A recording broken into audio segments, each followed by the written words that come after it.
Bonjour à tous et bienvenue dans un nouvel épisode d'Équilibre, le podcast.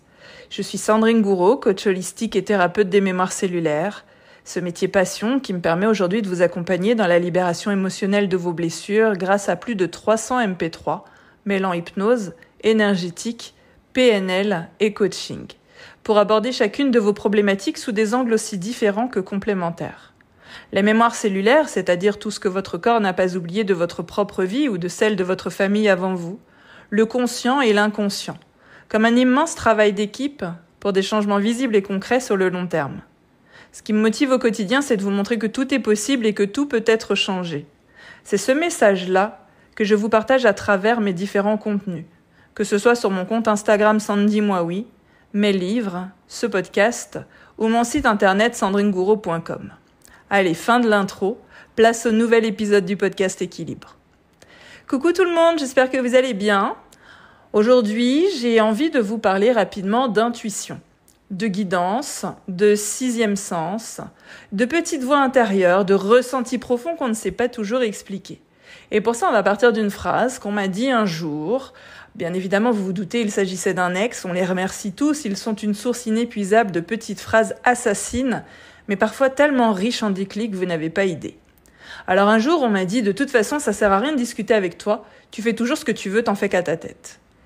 Et ce jour-là, j'ai vraiment pas compris, je vais être honnête avec vous, parce que moi, j'ai jamais eu l'impression d'en faire réellement qu'à ma tête, et de faire ce que moi je voulais. J'ai plutôt eu tendance à faire ce que les autres voulaient. Et c'est ça qui est intéressant finalement, parce qu'il m'a fallu beaucoup de temps pour comprendre que ce que les gens perçoivent souvent comme un « de toute façon, t'en fais qu'à ta tête, tu ne fais ce que tu veux, t'écoutes personne », c'est davantage, de notre côté en tout cas, je fais en sorte au maximum de faire les choses comme je les sens. C'est-à-dire comme je sens que quelque chose est bon pour moi ou que quelque chose n'est pas bon pour moi. Et c'est marrant parce que ce qui est souvent perçu pour un caprice de petite fille, t'en fais qu'à ta tête, t'écoutes personne, c'est davantage une connexion profonde à soi de quelqu'un qui choisit non pas d'en faire qu'à sa tête, mais d'en faire qu'à son cœur ou qu'à ses tripes. Alors vous savez, je pense pas que ça nécessite des compétences particulières, je pense qu'on est tous capables de ressentir toutes ces choses-là, ça n'a rien de compliqué, ça se fait naturellement, il n'y a même aucun travail pour le développer. Quand vous arrivez dans un endroit, vous savez si vous vous sentez bien ou si vous vous sentez pas bien. Avant d'aller quelque part, vous savez si vous avez une boule au ventre ou pas. Quand vous rencontrez quelqu'un la première fois, vous savez si vous avez l'impression de le connaître depuis toujours ou au contraire, sans savoir l'expliquer, vous vous en méfiez comme de la peste. Parce que je pense que ça, c'est complètement inné. On l'a tous. Là où ça se corse, c'est au moment de choisir d'en faire quelque chose ou non. C'est là, à ce moment très précis, qu'on perd beaucoup de gens. Le ressenti, il est là, les frissons, la chair de poule, les nœuds au ventre, la boule dans la gorge, la sensation désagréable, c'est déjà là. Ça demande aucun talent, aucun entretien. Ce qui demande en revanche du travail, c'est d'en faire quelque chose.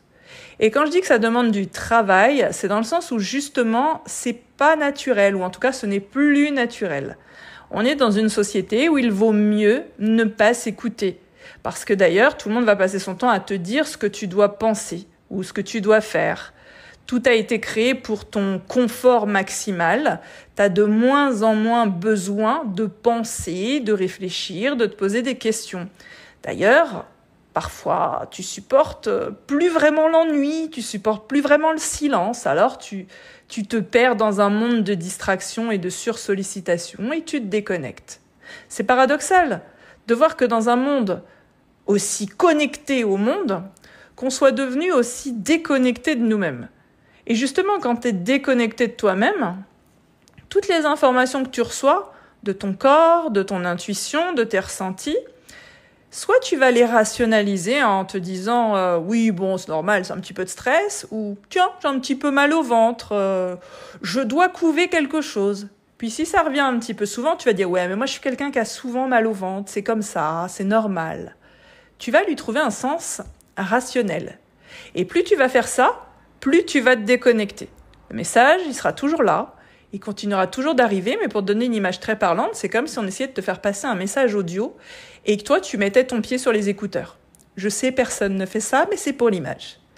Il y a aussi des gens qui vont pas lui trouver un sens rationnel et qui vont parfaitement comprendre qu'on est actuellement en train d'essayer de leur faire passer un message, mais ils vont pas savoir quoi en faire. Parce que, par exemple, on peut manquer de confiance en soi, alors on va avoir tendance à se dire « Oui, mais moi je suis pas quelqu'un de fiable, j'ai souvent fait des mauvais choix, j'ai souvent fait des erreurs, alors vaut mieux que je ne m'écoute pas ». On peut aussi avoir un besoin désespéré d'approbation ou de validation extérieure, et dans ce cas-là, à moins que quelqu'un nous dise quoi en faire, on n'en fera rien. Alors aujourd'hui, j'avais juste envie de vous parler de ça, de tous ces ressentis que notre intuition nous envoie, que ce soit par des signaux du corps ou autres. J'avais envie d'attirer votre attention là-dessus aujourd'hui parce que vous savez, vous êtes la personne qui sait le mieux ce dont elle a vraiment besoin et quel chemin elle doit prendre.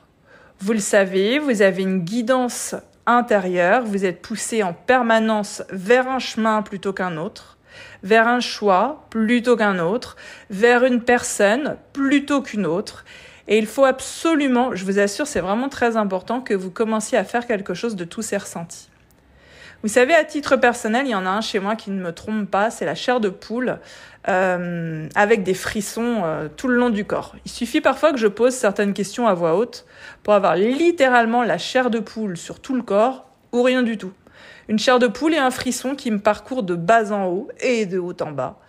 Et alors, je sais que, bien entendu, on a tous une certaine manière de communiquer avec sa guidance intérieure. Moi, je vous partage mes propres ressentis et je vous invite à faire des essais pour trouver la vôtre.